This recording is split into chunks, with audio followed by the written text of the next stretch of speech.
Dhamma Talks by Mogok Sayadaw, the 3rd of March 1959. The great benefit of Udayabbhaya Ñāṇa. Except the Buddha and Parcheka Buddha, no one can enlighten without listening to talks. In the Majjhima Nikaya, Magandiya Sutta, the Buddha mentioned that anyone who completed with these three factors can realize Nibbāna in this life. The three factors are 1. Association with men of integrity. 2. Hear the true Dhamma. 3. Practice the Dhamma in accordance with the Dhamma. The Buddha always only said the true words. Therefore, don't doubt about it, also don't doubt in yourself. Only fulfill the no. 3. Factor tilde practice in accordance with the Dhamma is easy. If the mind and body tell you impermanence, just know it. You will realize the Dhamma, i.e., discerning anicca, in this life if impermanence and the Ñāṇa knowing become together. I will take the responsibility for you. If you discern impermanence, no need to pray for Nibbāna and continue to know this, then you will arrive there by itself. If you know impermanence, you get the knowledge of as it really is, yathabhuta Ñāṇa. And then continue to know it will arrive to the knowledge of disenchantment. Still continuing to know it and arriving at the end of it, which is the path knowledge. If you can discern anicca, you are the three-rooted person, tihetuka, a person born with three wholesome roots, non-greed, non-hatred and non-delusion. Other types of persons can't discern it. You should have these three knowledges in order to arrive at Nibbāna. If you are still practicing and have not gotten the path knowledge yet, why is this? Your practice is still not in accordance with the Dhamma, because impermanence and the knowing are not fit together. Practice in accordance with the Dhamma is ending the round of existences, samsara. Because by seeing anicca, ignorance won't come in, sankhara and vijnana won't arise, and the new khandha not arises. See the 12 links of D.A. Then, a question need to ask. How long I have to practice? Do I need to practice for my whole life? After you discern anicca and become gladdening, then it's not far from Nibbāna. After that, follow by disenchantment of anicca. All these were mentioned by the Buddha. E.g., in the Dhammapada, joy, gooseflesh, happiness, light, etc., any one of them will arise, i.e., the 10 insight corruptions. After that, not very long, the knowledge of disenchantment will come. This is Nibbāna. If you arrive to the level of 10 insight corruptions, impermanence is succeeded. When you arrive to this point, don't get up and go away. After that, you will not see the arising of phenomena but only the passing away of them. And then, later you will see the disenchantment of passing away. Here in this talk, Sayadaw warned the yogis not to get up and go away when impermanence is succeeded. In some of his talks, he also warned the yogis when they arrived at the knowledge of disenchantment, not to get up and go away for whatever reasons, but stick to the practice until Nibbāna was realized. Dhamma Talks by Mogok Sayadaw, the 6th of March 1959. Impermanence and right view. By knowing only mind and body can't see Nibbāna. With explanation it is easy to understand mind and body. In reality we have to know is anicca. Mind and body is only for analyzing. Without discerning impermanence and can't see Nibbāna. If you discern it and you have the seed of arahant, can become an arahant in this life. It must develop from this view from sotapanna to arahant. You still not get the seed of sotapanna if you still have not discerned anicca. Without seeing it can't close the doors of painful rebirths, also still not have right view, i.e., vipassana right view.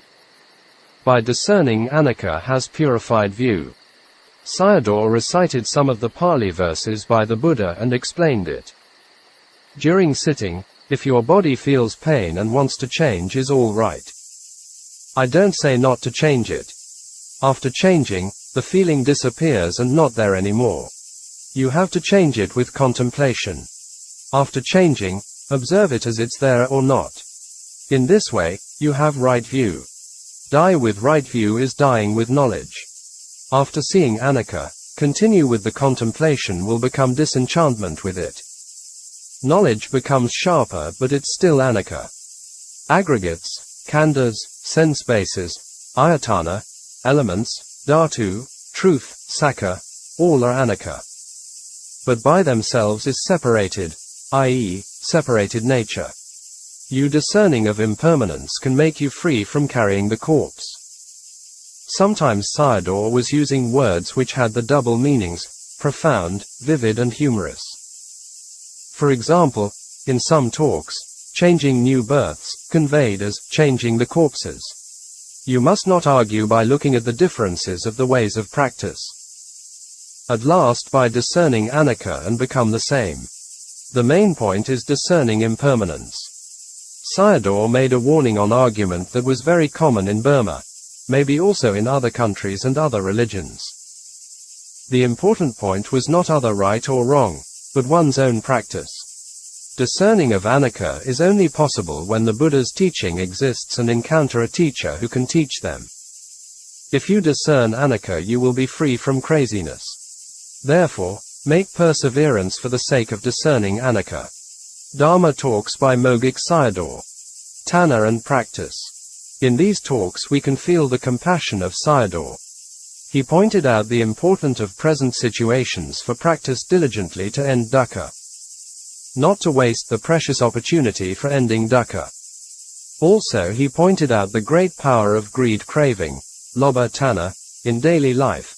People get lost in it and forget or can't give their time for the practice. Making the judgments are seemingly like wisdom and opposing in doing the practice and goodness. Avarice, makarya, and doubt, vicikiccha, can come in. It's difficult to know. It seems like wisdom, panna. Making on the judgment for yes or no and at last can't do it. For example, for doing the practice on concerning one's health, and taṇhā come in and then can't do it. By making the judgment one can't do what should be done and then wasting the time. From the Buddha's point of view, quickly do the holy practice and not to delay for it. True wisdom can succeed for what one desires, chanda, to do. Wisdom faculty, panandriya or panna indriya, can conquer any opposition. Regarding with dana, it's avarice, and for practice, it's taṇhā. True wisdom understanding the nature of not self, anatta, and do it without delay. Without practice is not difference from someone alive with the animal mind. After seeing anicca by practice, the first vitti-citta, consciousness in the cognitive process, gives the result of progress in business and wealth. At that time taṇhā comes in and can destroy the practice because the yogi takes it as busy in business. To realize Nibbāna, the cognitive process of the knowledge of impermanence must arise continuously. Sensual pleasures of wealth and property are a kind of temptation, Mara. For ordinary people there is no destruction of Mara God, Devaputta Mara, but the Mara of the mind can come in as a destruction. We exchange the invaluable Nibbānic happiness with ordinary happiness. This was the happiness of a dog for a bone, one of the similes of sensual pleasure by the Buddha. It is quite a great loss. For doing dana and making merits are also in the same way. Instead of giving support to Nibbāna, let taṇhā leading us for wandering in the round of existence. Because of the good kammas of the past attained the precious human life, and met a good teacher, and hearing the truth of Dhamma, sakka. With practice, one can end dukkha, but most people misuse their past good kammas by wasting time in worldly sensual pleasures. This Dhamma talk gives us a lot of good for thought and contemplation. The Buddha and teachers of Dhamma made the important points only. We need to gain more insight about them by reflection and contemplation. Be seeing them more deeply, extensively and clearly. With these habitual practices can develop our wisdom faculties and development on the path. Dhamma talks by Mogok Sayadaw, the 1st of April 1959. Laziness and Dosa. The second temptation of defilements, kilesa mara, is discontent, arati, or laziness and boredom, because of laziness and boredom stop from the Dhamma practice. Laziness and boredom are refined dosa. Lost interest, discontent with the practice and become displeasure. For a monk he can be disrobed. It's the enemy of effort. It overcomes the four supreme efforts, samapadhana. It hinders the worldly and transcendental developments, lokya and lokuttara. It can also go into sloth and torpor. Disturb oneself is laziness, kosaja. Harmful to other is anger, dosa. It has the fault of samsara, because of laziness never transcend dukkha. It doesn't commit crimes like dosa. Dosa is easy to know, and can be corrected. Laziness is not easy to correct. Sometimes dosa turns into sense of urgency, samvega, and can move towards knowledge. Refined dosa, here laziness, destroy the whole life, not to mention transcend dukkha, even difficult to do goodness. Kosaja disturbs inside, and dosa disturbs outside. Laziness is harmful to oneself, and anger to others. With laziness no one corrects you, and with anger someone will correct you. The differences between laziness and anger. With laziness nobody knows it, and with anger someone knows it. If laziness comes in, contemplate the plane of misery, apaya dukkha, the misery of round of existence, samsaric dukkha, and the dukkha of old age, sickness and death, to overcome laziness. Because of one's laziness and gives many reasons to shun away from practice. It has refined, but a terrible one. The Buddha also taught about the 16 reasons for laziness. There was also a warning from the Buddha, i.e., you could not realize the holiest, the extraordinary Nibbāna element with ordinary effort. Therefore, lazy people can't realize Nibbāna. Dharma Talks by Mogok Sayadaw, the 25th of November 1959. Take Kamma as permanence. Sayadaw said we could misrepresent the Buddha in two ways. From hearing the teaching and giving a wrong talk, from Anguttara Nikaya, some Buddhists even created new ideas and concepts into the Buddha teachings. This point is also important to think about. As an example, a frog after hearing the voice of the Buddha and died, and reborn as a devata, deity. Most Buddhists thought that a frog changed into a devata. This is a permanent view, sasata ditthi. Someone gave a talk on Nibbāna and explained it as annihilationism, akeda ditthi. Both of them are wrong views, and obstruct Nibbāna. In all of the Buddha teachings, he explained in two ways, direct and indirect ways. Sayadaw gave another example in the Middle Discourses, Mahatana not Sankaya Sutta, about Bhikkhu Sati, Minnesota 38. He heard the Jataka stories from the Buddha, especially the 10 great Jataka stories, Vesantara, Mahosada, Temiya, etc., and took it directly as only the bodies of them died, but not the mind of the Bodhisattva. He took Vedanā as permanent, only changed the physical bodies, but the mind unchanged and continued to the next life. Most people of the world have this view, i.e., the permanent soul. Sayadaw based this talk on the Mahapunama Sutta of Middle-Length Discourses, MN 109. This sutta provides a thorough discussion of issues related to the 5 aggregates. Sayadaw based on a sutta, but he never used the whole one, only a part of it or the main point for the teaching. After Vasa, rain retreat, some monks visited the Buddha on the full moon day. The leader of the group asked the Buddha questions. What is the clinging aggregate, upadana-khandha? The 5 khandhas, answered the Buddha. Are they the same or other, clinging and aggregates? Without clinging no khandhas, and no clinging can't have the khandhas. The monk continued to ask questions. After some times the Buddha asked the monks each of the 5 khandhas as impermanence, anicca, or permanence, nicca, and dukkha, suffering, or sukha, happiness. The bhikkhus answered as impermanence and suffering. The Buddha continued to ask, if dukkha, each khandhas can be said, this is mine, this I am, and this is myself. During that moment, one of the bhikkhus had this thought, if the 5 khandhas were not self, anatta, What should I rely on? Maybe I should rely on my kammas. The Buddha knew his thought and admonished him, and continued again to ask the questions as above. They answered that it was not self, anatta, and at the same time they observed their khandhas and answered what they had seen. After the talks they all became arahants. Most Buddhists as the monk above take Kamma as permanence or have the view of Kammavadi Sassata Ditthi. The beings are followed by their kammas after dying like an ox cart at the wheel, negative Kamma, or like a shadow, positive Kamma. These were taught by the Buddha in direct way by using similes to understand the law of Kamma. There are two worries: misunderstanding of the Dhamma by listening and by teaching Dhamma. Teaching by similes and taking them directly is wrong. He gave the story of a frog. The mind, body of the frog and the mind, body of the Devata were quite different. Nothing was following there. It becomes wrong view by listening with misunderstanding. Has wrong view in the connection of the khandhas process. If you can't teach in the way to free from wrong view, it moves towards the view of permanence, sassata ditthi. It also leads to wrong view with the exaggeration on the direct teaching. Opening parenthesis. E.g. Bhikkhu Yamaka's view on Nibbāna.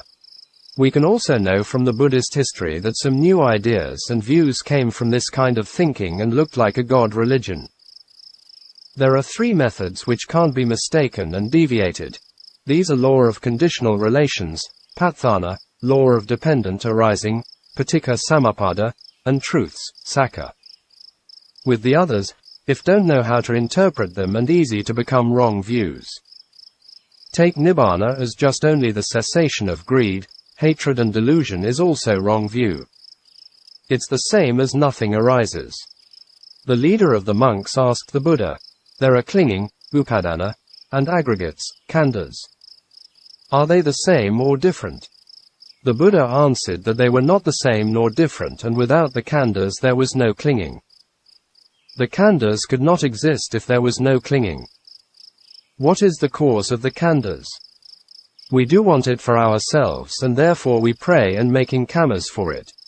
Please, tell us the diversity of the khandhas. They are the khandhas of the past, present and future. Please, tell us how the identity view, sakkaya ditthi, comes to be. Take all the five khandhas as me or mine, so that identity view comes to be. Please, tell us how the identity view not comes to be. If you contemplate the five khandhas as these are not mine, these are not I am, these are not myself, then no identity view comes to be. Please, explain to us more about it. Then the Buddha asked him to contemplate each of the five khandhas as not self. By explaining in this way, one of the monks was thinking like this: if all were not self, which one should I make it as me or mine? Which one should I rely on? Maybe I have to rely on my kammas. Most people, Buddhists, take Kamma as mother and father and rely on them. Most Buddhists are in fear of the extinction of life, bhava, that they rely on kammas and connecting them. Wrong views and craving for becoming are so strong that some create paradises in the heavens and can't let go their clinging for them, i.e., sakkaya ditthi and bhava tanha. Dhamma Talks by Mogok Sayadaw, the 27th of November, 1959. Birth, Death and Nibbāna. This talk explained the functions of the Four Noble Truths and their connection in a quite detailed and simple way but profound. Also there are some hidden meanings behind them and for contemplation and to find out by the yogi. This strengthens his confidence in the Buddha teaching. Closing square bracket. In the patthana, conditional relation, faith, saddha, generosity, dana, precept, sila, serenity, samatha, and insight, vipassana, are the distant causes to Nibbāna. Completing the 8 path factors is only the near cause to Nibbāna. I will talk about feeling, Vedanā, in the Samyutta Nikāya of Connected Discourse on Feeling, Vedanā Samyutta. It's about feeling, contemplation on feeling and to Nibbāna with feeling. The Buddha said first to develop samadhi by breathing, Anapana, or Kasina, circular-shaped meditative device, after that to know the feelings. To know the feeling means not on the type of feelings, such as pleasant etc. According to the commentary, to know the truth of dukkha on feeling. With the Satipatthana Pali, people think that it's only to know the feeling. According to the dependent arising, paticca samuppada, whatever arising is dependent co-arising. The whole connecting process is dukkha. All the arising phenomena are by its nature, dhammata, have to be passed away. Passing away is also dukkha. So whatever kind of feeling arise, know them as the truth of dukkha. If you discern anicca, you see the truth of dukkha. Contemplation of impermanence is to know the truth of dukkha. Carefully note this point. If you discern impermanence, you get the knowledge of the truth, sakkanana. Impermanence is the truth of dukkha, dukkha sakka, and knowing is the truth of the path, magga sakka. There are two reasons, causes, for the present feeling arises, i.e., near cause and distant cause. The distant cause is in the past, because of ignorance, avidya, craving, taṇhā, clinging, upadana, and action, kamma, we got the present khandhas, i.e., according to the dependent arising. The near cause is in every moment because of contact, phassa, feeling arises. Without the past and the present causes, no feeling can arise. So without the past ignorance, action, i.e., the cause of dukkha, samuddaya sakka, then the truth of dukkha, present khandhas, or dukkha sakka can't arise. I am now explaining in details is because you may have doubt that why the impermanent process happens continuously again and again. If I say exactly because of ignorance, craving, clinging, action and contact that impermanent phenomena of the truth of dukkha arise, samuddaya and dukkha sakka. Yogis will ask me, when shall we arrive at Nibbāna? My answer is when samuddaya and dukkha sakka cease, you will arrive there. If you can contemplate to the ending of the truth of dukkha, and then the samuddaya sakka of the past also cease. With the cause ceases and also the result. The ending of impermanence is with the ending of the past causes. The ending of both of them, i.e., dukkha khandha and samuddaya taṇhā, is Nibbāna. Impermanent dukkha sakka ends with the past cause of samuddaya sakka. Maybe you'll ask, why is the ending of impermanent dukkha sakka leading to the ending of the past samuddaya sakka? According to the Buddha, the extinction of feeling means the extinction of cause and effect. Discerning the impermanent dukkha sakka is knowledge, vidya. This knowledge kills the past ignorance, avidya. Discerning of impermanence is non-greed, i.e., no greed or craving comes in. Without craving there is no clinging, upadana. Inside knowledge arises and it cuts off the kamma. Therefore, during contemplation of impermanence the past cause is ceased. Dukkha sakka is ceased by contemplation towards the ending of it. Contemplation kills samuddaya sakka. Dukkha ceases when the knowledge of not wanting arises. Contemplative knowledge, i.e., vipassana gnana, functions two duties. The path knowledge, magga gnana, function four duties. Kills taṇhā, samuddaya, penetrates dukkha, development and seeing Nibbāna. With the completion of the 8 path factors, it cuts off the past defilement, kilesa, and not allows the present defilement to arise. Therefore, the path factors kill the past causes and not allowing the present causes to arise. So the Noble Eightfold Path is the way to Nibbāna. Nibbāna ends dukkha only whereas happiness is still existent. The Noble Eightfold Path cut off the past kamma and forbid the new kamma to arise. So the Buddha called craving, taṇhā, as the crooked Dhamma and the path factors as straight Dhamma, because it kills taṇhā. Note, this talk supports the 3 periods of time in the 12 links of Paticcasamuppada teaching. Dharma Talks by Mogok Sayadaw, the 28th of November 1959. Sikh Bhikkhu and Vedanā. Based on a sutta from Vedanā Samyutta. The Buddha gave a Sikh bhikkhu an instruction of how to die. Stay with mindfulness, sati, and clear comprehension or wisdom, sampajana, when we feel the pain. Employ the time with mindfulness and wisdom. Without the physical body no feeling arises. The mental feelings arise by depending on the mind base, i.e., the heart area. The cause is impermanent, so is the result, and they having the nature of passing away. By knowing in this way, doubt is overcome. Therefore, this way of contemplation is by knowing the cause doubt falls apart, and knowing the result wrong view falls off. Every time knowing feeling arising is sati and knowing the nature of passing away is sampajana. Combined together is sati sampajana. If you can contemplate in this way, then greed, anger and delusion can't come in. Mindfulness just only knows the arising. It is sampajana or wisdom mental factor which is able to contemplate the passing away. Mindfulness can't do it. The physical pain is not horrible. The horrible thing is when pain arises and the reaction to it, i.e., mental state of displeasure, domanassa. It's more difficult to cure. As an example, in the darkness a man is cutting with a kusa grass. If you tell him that he was bitten by a snake and instantly in shock. Again you tell him that it's not a snake only a kusa grass and instantly getting up. So when pain is arising at near death, if the patient can't contemplate it, and will die with displeasure. If able to contemplate and dies with the knowledge of impermanence, it becomes anicca and magga. This is dying with the path factor's mind. Everyone dies with painful feeling will fall into the plains of misery. It's quite frightening. Buddha and Arahants had physical pains but didn't have mental pains or dukkha. Therefore, they were ended the round of existence. Even you don't have the path knowledge and die with the insight knowledge is safe. Every time feeling arises and knowing with sati and sampajana, wrong view, ditthi, doubt, visakicha, greed, lobha, anger, dosa, and delusion, moha, all the 5 defilements are dying away.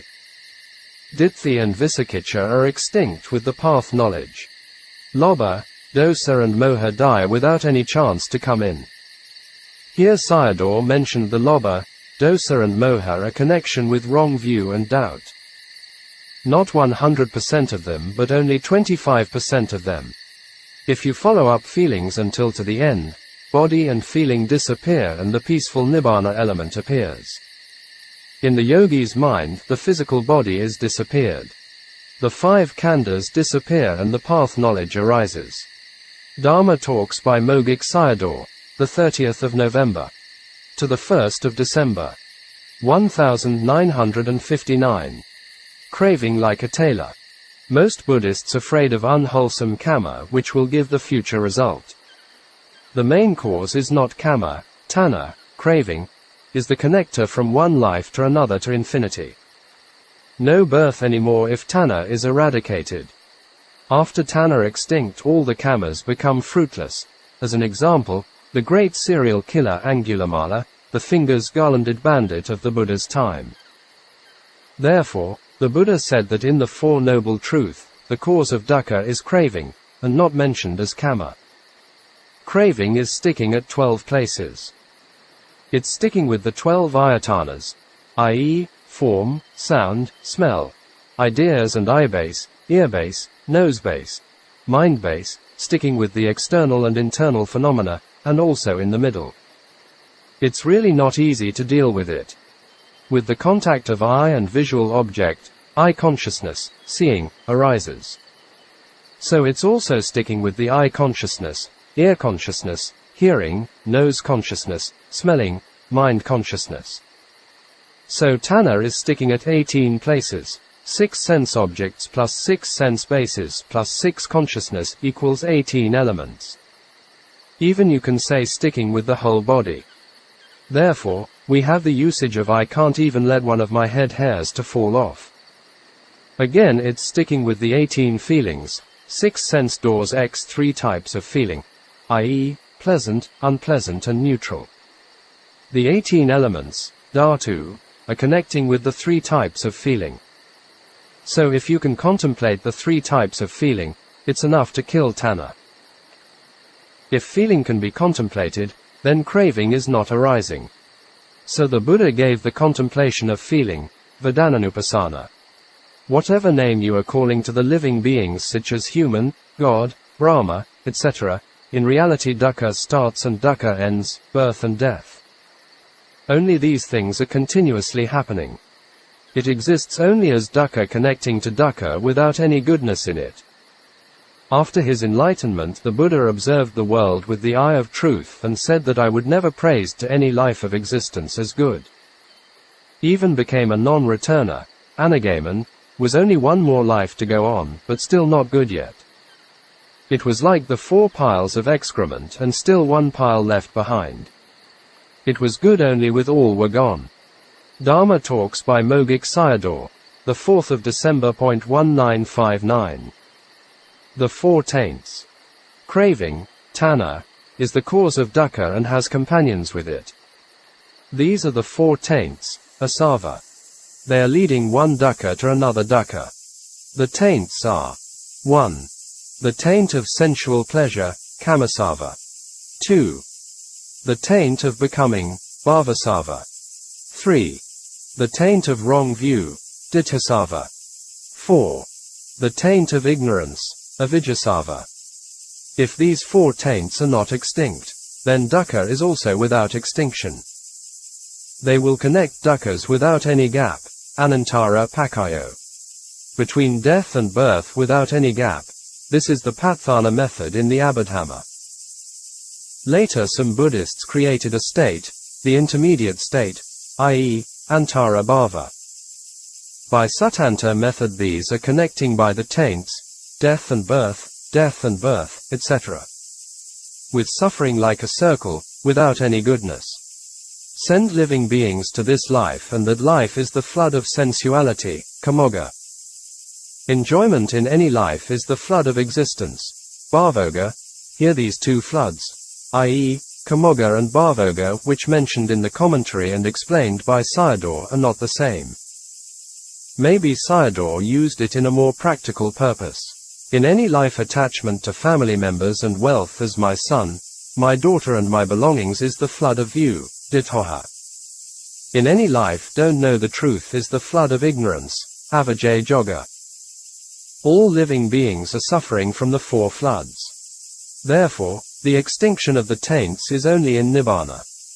Now you have the ears of able to understand the teachings and a teacher who can teach. So you only need for practice. If you don't, it's a great loss and miss the chance. These opportunities will not easy to come by in the next life and also not easy to get. If you do not practice and give a lot of reasons for it, then you are under the influence and control by the taints. Alavaka, the ogre, Yakha, asked the Buddha how to cross over the 4 floods. With faith, saddha, and believe that 4 noble truths are really exist and can be realized with the practice. Practice with unnegligent mindfulness, effort and wisdom, appamada sati, viriya, panna. The Buddha said that impermanent dukkha was in the body. With confidence and looking into the body, you will find it. If you see it and the floods will be ceased. With mindfulness and observing impermanence continuously dukkha will end. I will show you how to cut off the taints. Sayadaw told the Ven. Sona's story for the practice. With over-effort, viriya, concentration, samadhi, become weak and don't want to continue, so laziness come in. Become lazy, kosaja, with the practice. Adjust viriya and samadhi and send it towards impermanence. You are sure to see impermanence. They are only helpers for wisdom. Seeing impermanence is the function of wisdom, panna. Another pair for tuning, adjustment, is faith, saddha, and wisdom. Over-intelligent and doing things with one's own idea is not right. Have faith in the Buddha and the Dhamma. Let it be led by wisdom. Over-faith becomes blind faith and can go wrong. As an example, people made mistake with blind faith on Bahya, Dha 101, Dhammapada Atthakatha, Bahya Darusriya Teravathu, and things were happened what should not be.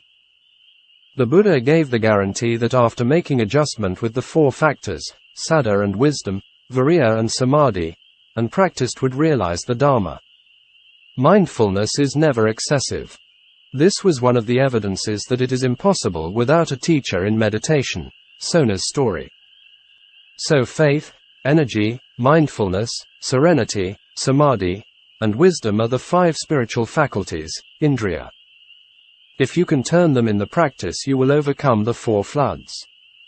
This was the sure guarantee given by the Buddha.